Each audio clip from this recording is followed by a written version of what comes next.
So chapter 20 is where we're at now, and it's all about disasters here. And you'll see that if you are taking notes, there are three main divisions. There's deadly doubt, and then the denial of Edom, and then the death of Aaron. The death of Aaron. Our life of faith. We are, those of us that are Christians, we are we're in the journey of faith. Okay.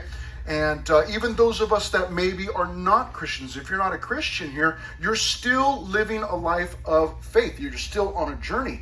You've got your faith in other things other than God, but you're still on this journey of faith. Those of us that are Christians, we put our faith in God, and we're following God. And this book, really from Genesis, began the story all the way through Genesis, Exodus, Leviticus, into Numbers. We'll even see into Deuteronomy at some point in the future. It's this picture of God's people learning how to live by faith. And it's become very clear over the last couple of books, specifically ever since they came out of Egypt. They've been on this journey, learning how to be God's people, learning how to live. And in Numbers chapter 20, we see that even in following God, there are disasters, there are troubles, there are mistakes that we made. And it's not something that I need to tell you, because all of us know that, right? If we're here, we know that we are not perfect. If we're Christians, we know that we're not perfect. We know that we need God. And we know that we make mistakes and make them often, okay? And we're going to see sadly, some deadly mistakes even this morning. But we begin here in our first section, which is the deadly doubt, and that will take us from verses 1 through 13. We see in verse 1 that Miriam dies, okay? I'll tell you who Miriam is in just a moment. But it says here that the children of Israel, the whole congregation, that means the entire group, they came into the wilderness of Zin in the first month. And the people stayed in Kadesh or Kadesh, and Miriam died there and was buried there. Now, Miriam, if you do not know, is the sister of Moses. Okay, Moses is the leader. He's the one that God is using to get his people out of Egypt. And Miriam is his sister, and she dies here. Now, this is no secret, or really nothing surprising, because we know that everybody gets older, everybody dies. But it is always a little bit harder when you have a leader or someone in a leadership position who dies. Miriam was definitely in a leadership position. She had been part of the leadership. She was Moses' sister. We saw her a few times throughout this story. She did make a huge mistake at one point, and she began to rise up against her own brother, because we know that jealousy can be absolutely poisonous, can't it? And it can even turn family members against one another. And at one point, Miriam was filled with jealousy, and she began to turn against her own brother, but was corrected by the Lord. But we see here that one of the old guard, that's kind of the phrase, the older people, the leadership in this entire group of the children of Israel, this woman Miriam dies here, and she was buried. Now, you might remember that God had already told his people that he was going to march them through the wilderness for 40 years. Does anybody remember why they were going to march through the wilderness for 40 years? Anybody remember that? Yeah? What was it, Deacon? They didn't trust God and they wouldn't go into the promised land. Okay, exactly. They did not trust God and wouldn't go into the promised land like God had told them to do. And because they chose fear over faith, they were going to experience 40 years of wandering the wilderness, and all of those older people, that older generation, would die. And then God would use that new generation as he's raising them up for the 40 years, and he would take them into the promised land. But this woman Miriam dies, and so this is kind of a hallmark moment, I guess, meaning that this is kind of a big deal that she died. We see the older people beginning to die off now. Now, in verses 2, or beginning at verse 2, we see some murmuring. Now, murmuring, what is that? Murmuring is complaining.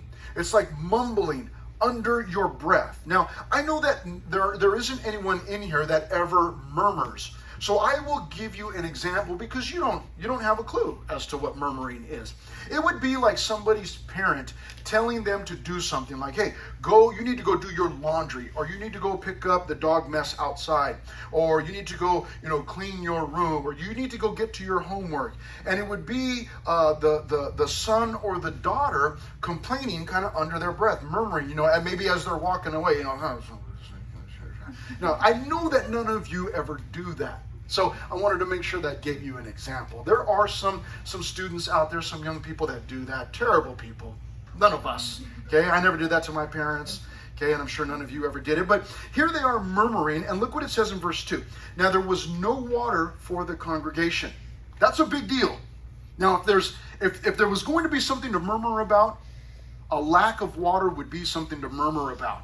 Okay? But there was no water for the congregation, so they gathered together against Moses and Aaron. Now, in reading these words, they gathered together against Moses and Aaron. In my mind, I'm wondering, I ask myself this question, and maybe you do the same. If you've been here for this entire series, you might ask yourself, really? Again? How many times are you going to rise up against Moses and Aaron, and then the Lord correct you? How many times are you going to do that before you learn your lesson? But some people are hard-headed or stiff-necked, and they just don't learn their lesson. And here they are again, rising up against Moses and Aaron. Now, Moses and Aaron must have known, right? They didn't have water either.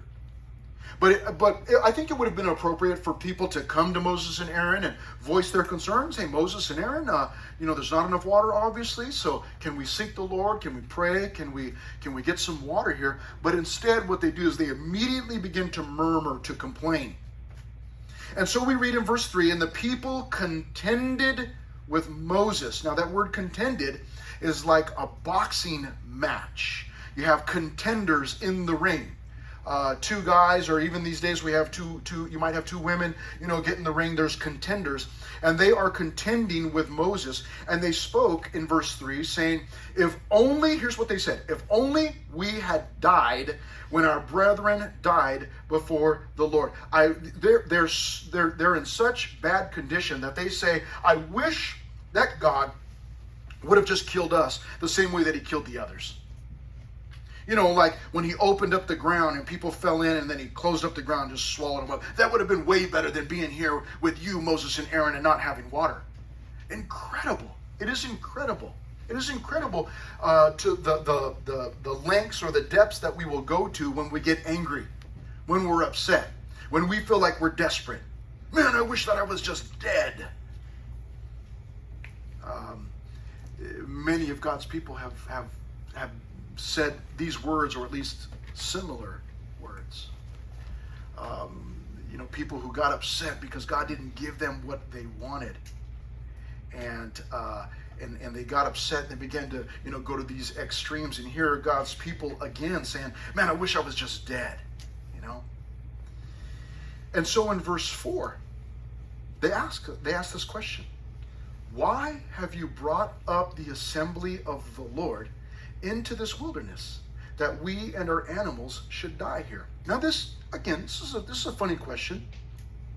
And this is a question, there's something in here you'll miss if you just read through, if you're just reading through real quickly to try and get through the story. But I want you to listen to what they say. Verse 4, they ask Moses and Aaron, they're asking Moses and Aaron this: why have you brought up the assembly, that's the group, why have you brought up this group of the Lord?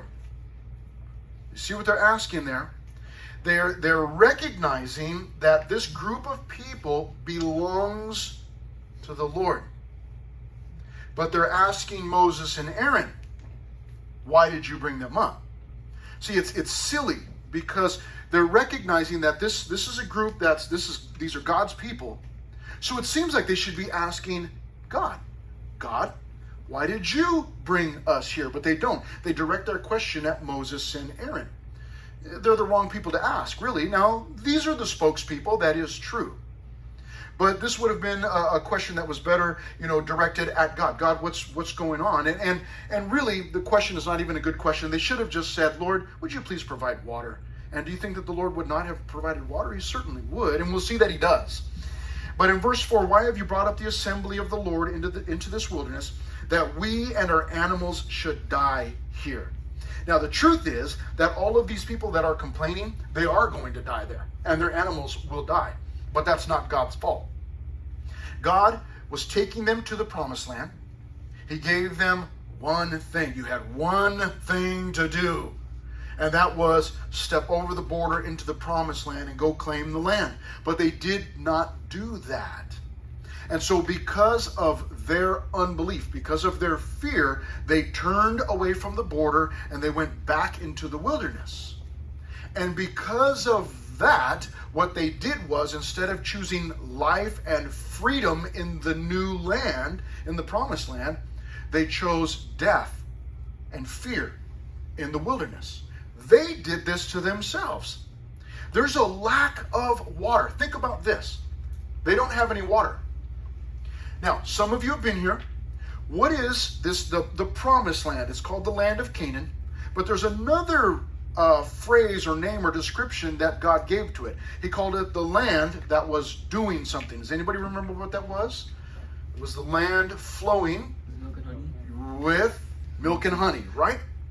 A land flowing with milk and honey. In other words, if you will by faith, step over that border into the promised land, go in and claim it, you'll have everything that you need supplied for you.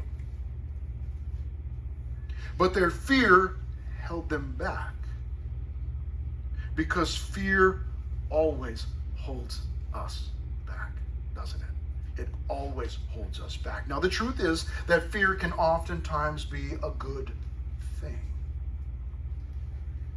It's not good to jump off a 30-story building unless you've got a parachute. Okay, so if you're fearful of doing that, that's a good thing. It's not good to play football on the freeway. That's a bad thing. You'd be fearful to do that, and that's a good thing. That's some sense, some fear that God's built into you for, to keep you safe.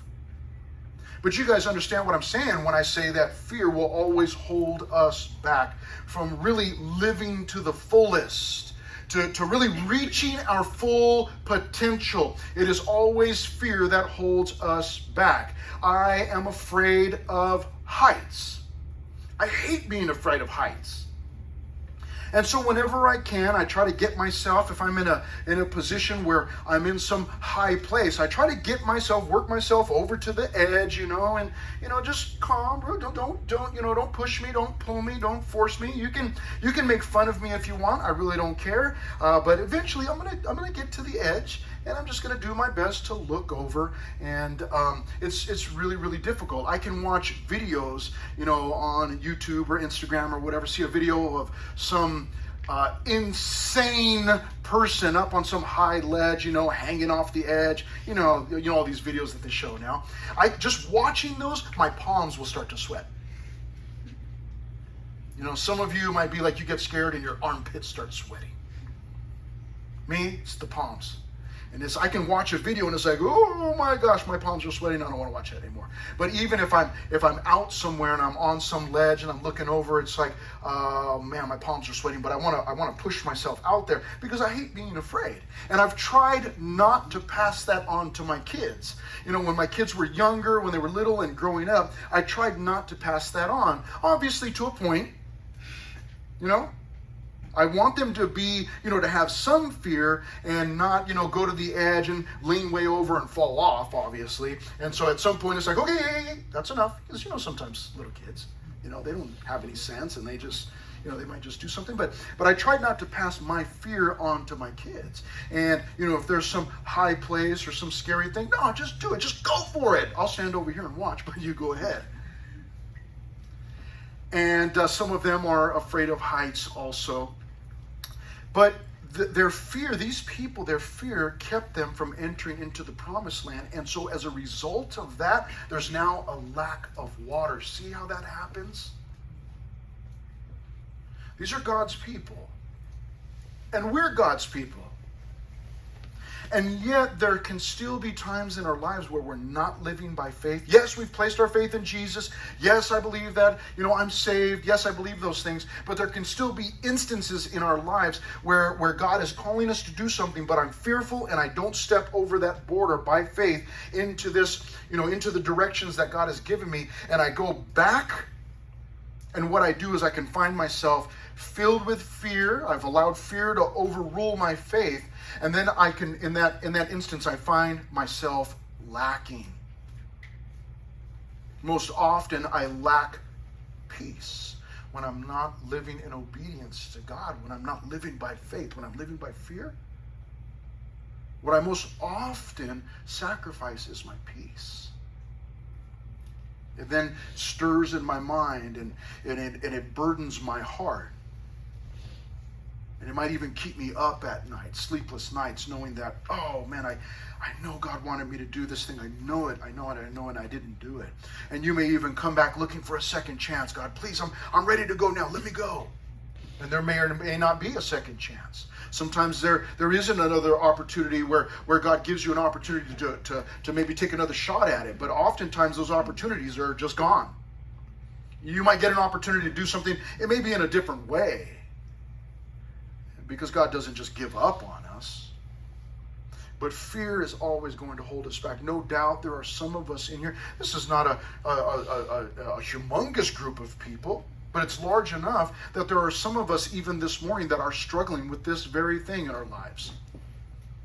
And maybe it kept us up a little bit too late last night. Or maybe it woke us up a little too early this morning. Maybe when I got up, I was thinking, it was immediately on my mind, and I'm thinking, oh, how do I get rid of this? Because there's some task or some step of faith that that you sense that God wants you to do this thing, and it might even be a step away from a certain relationship that is holding you back or beginning to poison you, beginning to rip you off. And by faith, you're not stepping away. You're not taking that step. In fact, you're living by fear. You've got that fear of missing out, FOMO. And you know what? No, I don't want to give up on this relationship because I don't want to miss out. And if I leave, I don't know. So might whatever. And you might have that fear, and that fear is holding you back. And God is speaking to your heart even right now through His Word and saying, no, listen, it's time to release it. Let it go. Live by faith, not by fear, because you're going to find yourself lacking. Fear always rips us off. It will always rip us off. Verse 5 says, and why have you made us come up out of Egypt to bring us to this evil place? Complete lies. These are absolute lies. It is not a place of grain or figs or vines or pomegranates, nor is there any water to drink. Of course there's not. You're in the wrong land. You're not supposed to be in that land. You're supposed to be in the promised land. It was real easy. Just keep walking in that direction. Follow the cloud. Follow the pillar of fire by faith, and you'll be in the promised land. They got there and said, no, we can't go in. So because of their fear, they're now in lack. And now what are they doing? Blaming everybody else. Moses and Aaron, this is your fault. It's their own fault. And so in verse 6, Moses and Aaron went from the presence of the assembly to the door of the tabernacle of meeting, and here is their normal go-to. They fell on their faces, which, by the way, is it really is a biblical. It's a biblical position to fall on your face before the Lord. It's a good thing. They fell on their faces, and the glory of the Lord appeared to them. See how that happened? They come to God with a need. They humble themselves by falling on their faces before the Lord, and then the Lord appears and begins to speak with them. Then the Lord spoke to Moses, saying, take the rod. You and your brother Aaron gather the congregation together. What does he say next there in verse 8? What's that first word? Help me out. What is it?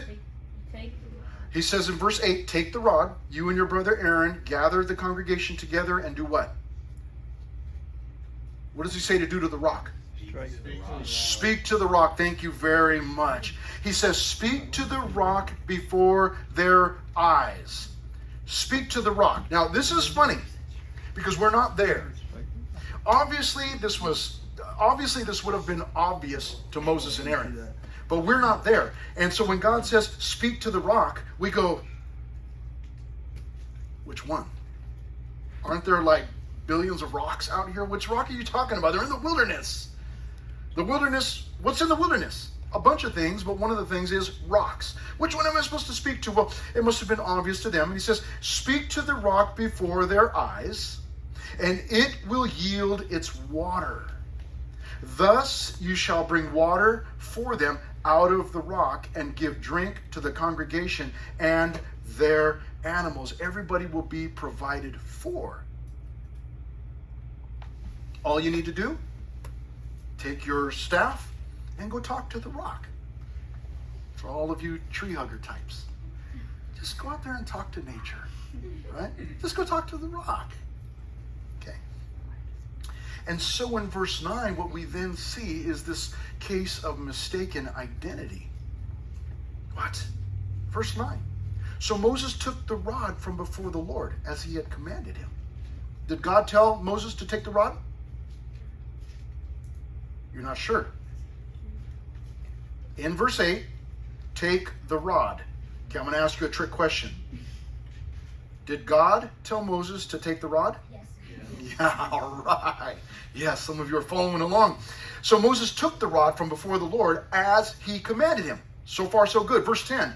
And Moses and Aaron gathered the assembly together before the rock, and he said to them, hear now, you rebels. Must we bring water for you out of this rock? Now hold on. God told him to take the rod. He did that. Yes. So far, so good. Did God tell Moses, call the people rebels and yell at them? Did God tell him that? No. He didn't tell him that, right? Verse 11. Then Moses lifted his hand and what did he do? Struck the rock. Wait a minute. What did God tell him to do to the rock? Speak to it. Speak to it. Now, what's the problem here?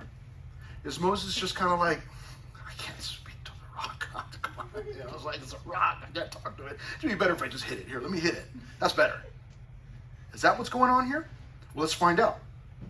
Verse 11, then Moses lifted his hand and struck the rock twice with his rod, and water came out abundantly.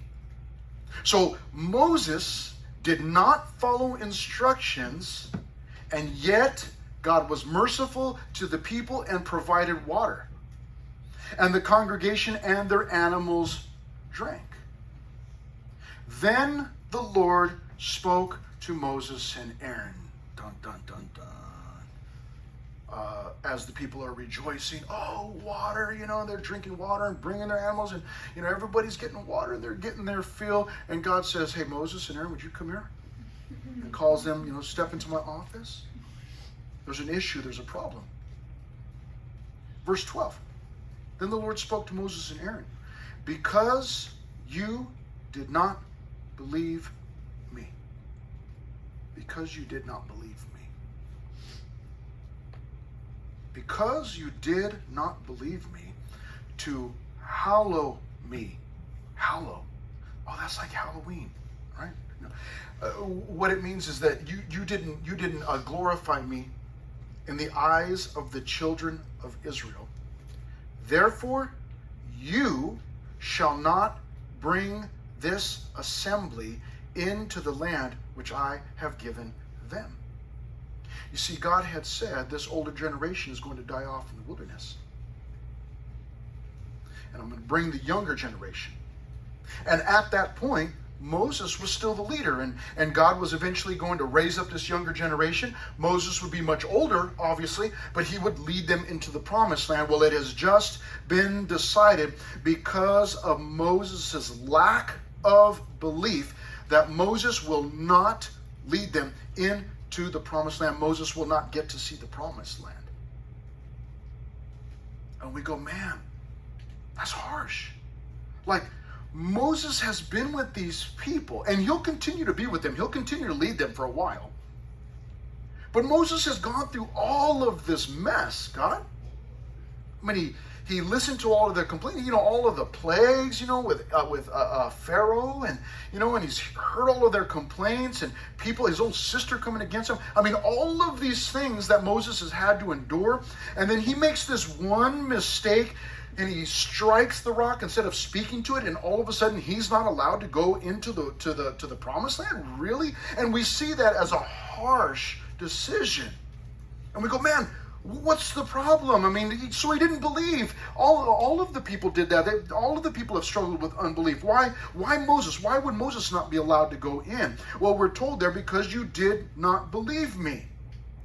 Because he did not believe God, with the instructions that God had said to him. He did not believe that that was enough. He went above and beyond what God had told him to do. We don't do that with God. It's good to do that at your job. You get a job at Mickey D's. It's good to work and then do a little bit more. They tell you to sweep the floor. Okay, yeah, I'll sweep the floor, and then go a little beyond and go outside and sweep the sidewalk or whatever. They tell you to take out the trash and pick up some more trash on your way. Yeah, you go above and beyond. But with God, God gives you some instructions. You follow the instructions to the T. But Moses didn't do that. Instead, he decided, speaking to the rock is not good enough. I need to beat this rock. And there's a reason why he beat the rock. He beat the rock because he's angry at the people. Hear now, you rebels. So you can hear the anger. And he takes that rock and smites that or hits that rock. Takes his rod, rather, and hits the rock. He did not believe. God says, you did not believe me. So you're not going to lead these people into the promised land. And we think, man, this is harsh. Look at verse 13. This was the water of Meribah, contention. That's what that means. Because the children of Israel contended with the Lord, and he was hallowed among them. But what is the deal? Why would God decide that? And here's why. Here's why God was so harsh in his decision against Moses. Now, he didn't immediately cut Moses off, and he didn't say, okay, Moses, that's it. You're not going to the promised land, and you're not going to heaven. He didn't tell him that. He just said, you're not going into the promised land. You're not going to lead them. He's going to find somebody else, a young man named Joshua. We'll get to that at a later time. But what's the problem? The problem is this. The problem is that Moses, he misrepresented God. Because of his, what did he say there in verse 12? Because you did not believe me. Because Moses did not believe God, did not listen to him, he misrepresented God. God showed no signs of being angry at the people. God said, speak to the rock. Speak to the rock. Moses, in his own anger, called them rebels, yelled at them, beat the rock 2 times, and in so doing, you see, Moses is a representation for the people. He's a representation of God to the people. He's representing God. And in this action, what he was telling the people was that God is angry with you, you rebels, and I'm beating this rock the way that God wants to beat you. You want some water? Here's your water. It was a case of mistaken identity. God was not angry at the people. God said, speak to the rock and I'll provide water. Because God is patient, because God is long-suffering. Remember, we talked about that recently. God is long-suffering, and it's a case of mistaken identity. God was not angry. And Moses misrepresented God, and because of that, he's now penalized by not being allowed to go into the promised land. We have to be so careful. Now listen, this story, this lesson, it has a primary first. It's a primary lesson for leaders. And there are some of us in here that are adult leaders. And then there are some of us in here that are student leaders. And this lesson is primarily to leaders. To say, listen, do not misrepresent God. Don't misrepresent God. I've got to be careful. I may get angry at you, but it might be that God's not angry at you. Just because I might be angry at you does not mean that God's angry at you. And if I yell at you and, and call you a name or something, I'm misrepresenting God. I have got to be so careful. But it extends beyond that, the way that I live or the things that I do. All of those things, I can misrepresent God. If you see me coming out of a movie theater, coming out of from some movie theater, rated R thing where there was all kinds of, sex scenes in there and all this kind of stuff, and I come walking out of my popcorn, like, whoa, what a great movie. It may be that someone will go, hey, that's Pastor Chris. I guess it's okay with God to watch those kinds of movies. So I can misrepresent God in that way. You see me, you see me out in the parking lot, and I turn on my little Volkswagen, diesel engine, and all of a sudden the music comes on, and you hear Ice Cube blowing out of my speakers.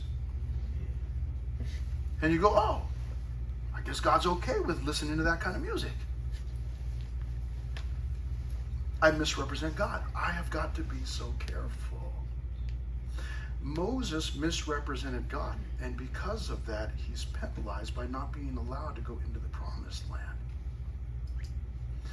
Misrepresenting God, again, like fear, will hold us back. And even this was an act of fear because he did not believe.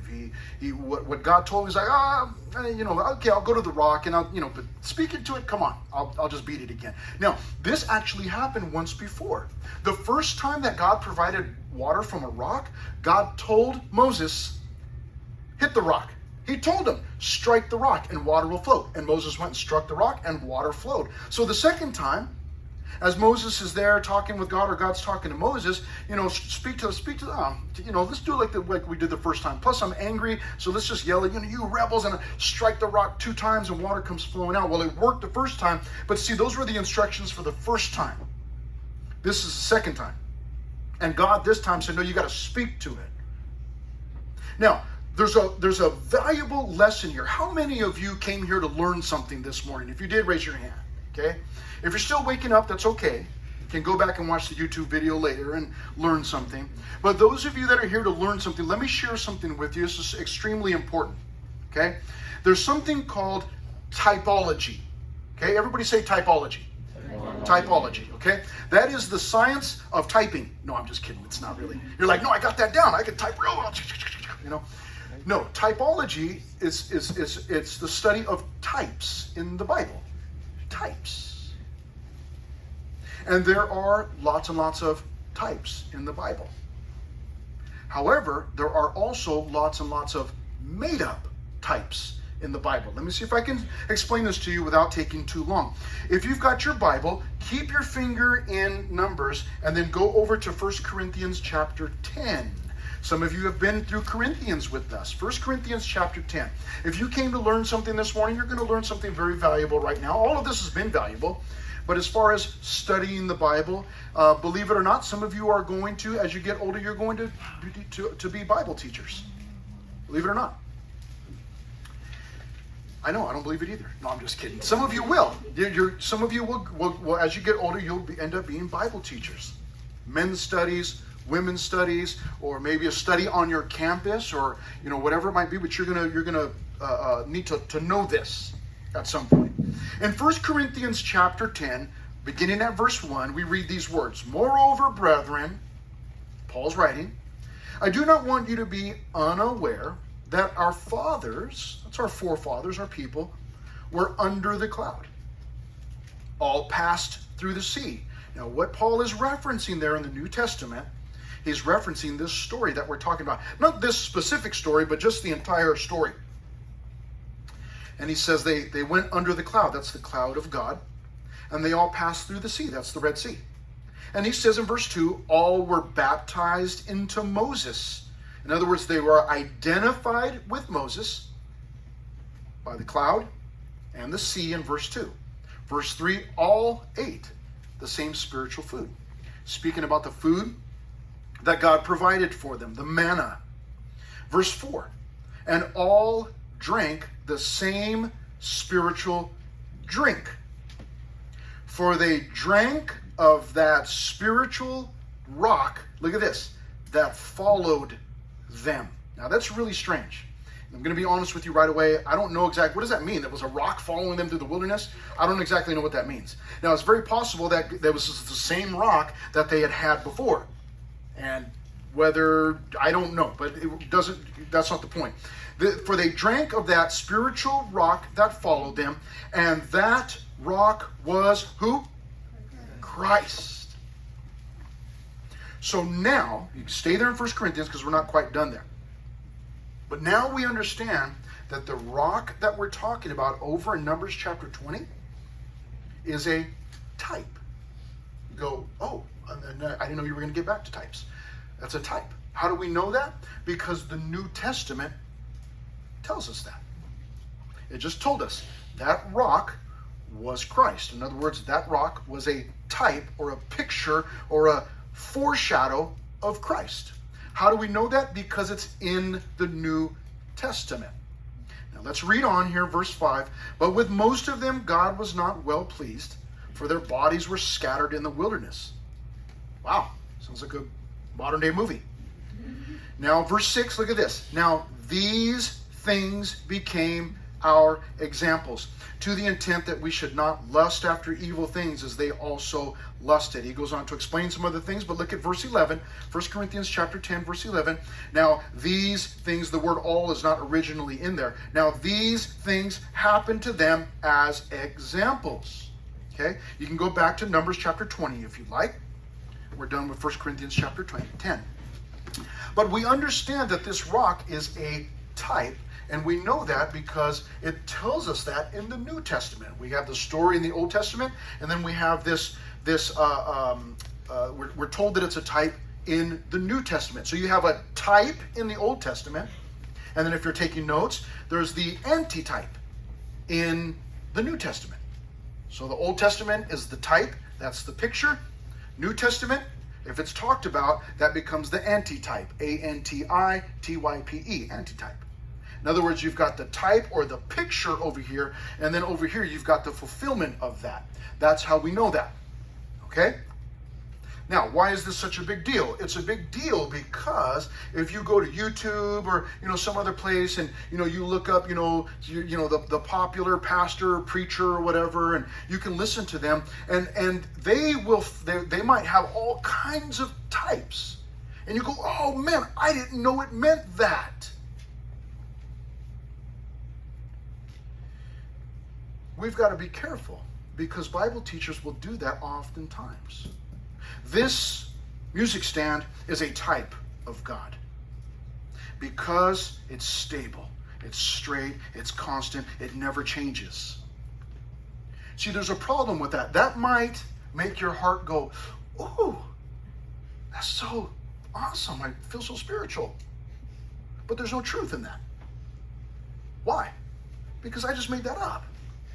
You can find a type in anything. All these lights, they're a type of Christ. They're here because Christ shines. Oh, but I also shine. And man, these lights, they're something special.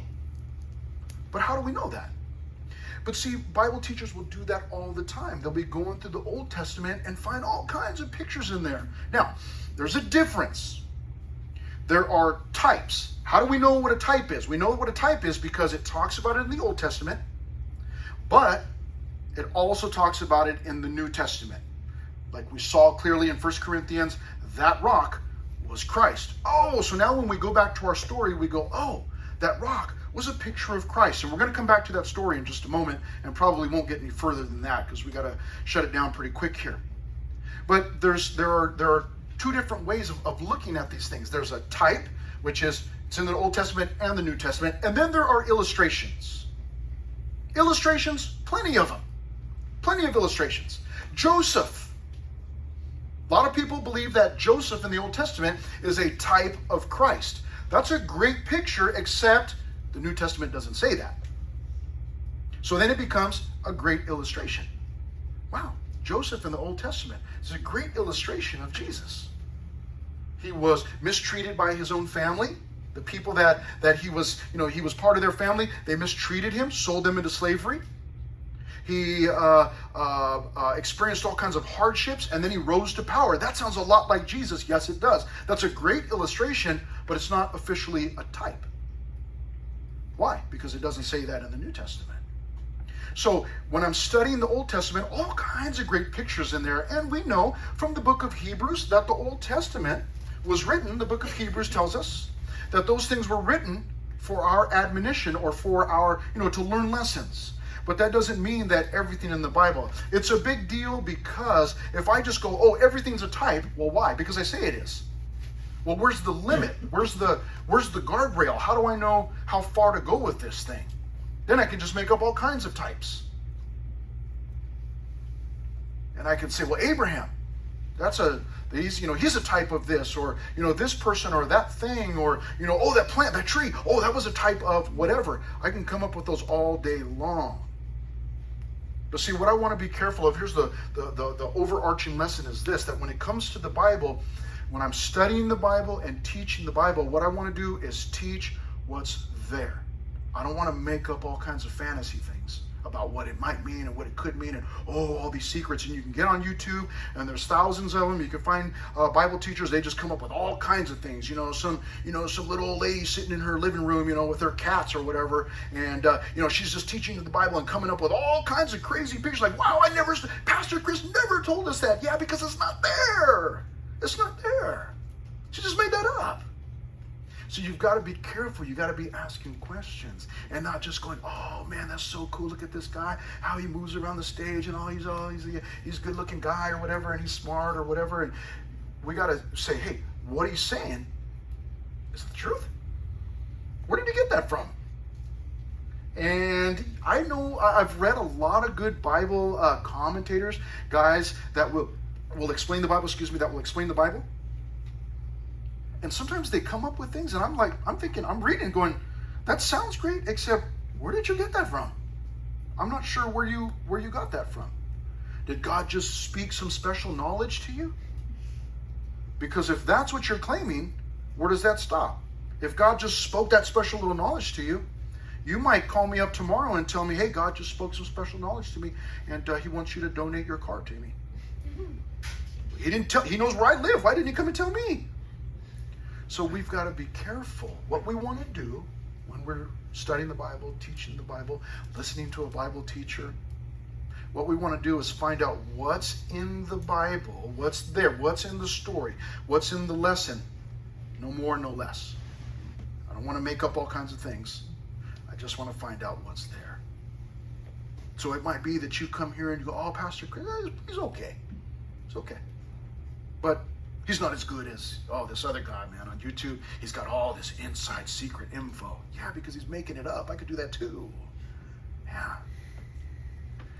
So we want to be really careful. There's a type and there's an illustration. What we have in this story is a type. We know that because it talks about it in the Old Testament, explains it in the New Testament for us. It confirms it.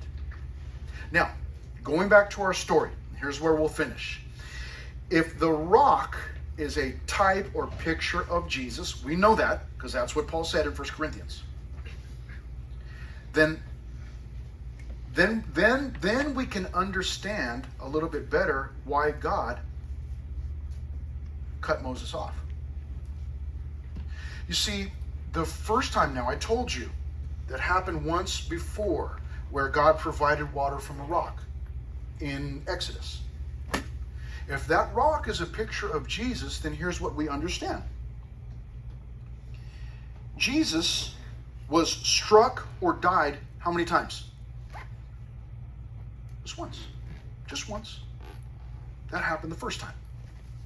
Right? Jesus died once for all, we're told. So the rock being struck the first time was a picture of his death, right? He was struck just one time. The promise came in Genesis right away. Remember when Adam and Eve sinned? And God gave that promise. He said, he was talking to Satan, gave him a promise. And said, you're going to strike his heel, but he will bruise your head. So we know that Jesus was going to die. So the picture then becomes Jesus was struck the first time and died, but Jesus doesn't have to die again. All that you need to do is now speak to Jesus. and the waters and the fruit of speaking, the Holy Spirit will flow. You don't need to beat Jesus or kill him again. He doesn't need to be crucified every single day. And that was one of my issues early on. I was going to say that I'm an ex-Catholic. I really was a wannabe Catholic. I wasn't really Catholic. I went for quinces and weddings, funerals, But every time I went, Christ was crucified on that back wall. There he is. I can see him. He's hanging on the wall. He never leaves that spot. That's a problem, because Jesus is not crucified anymore. He's not still crucified. He was crucified once for all, died once for all, and now he's risen. Now he's victorious. And so I was going there and like, Jesus, he's still dead. Okay. And I gotta live with that in my mind, like I'm not living in victory, man. I'm always living in defeat, because look, there's Jesus. He's still on the cross. Jesus only died once. Now what we do is we speak to Jesus. He doesn't need to die anymore. So because we know that Christ is the rock, now we have this beautiful picture. Got a type. Types and illustrations. Okay? Now, let's just finish there, because I think that service let out at a decent time. So yeah, so we don't want to, there's way too much here for me to continue and rush through. Father, we are so very thankful for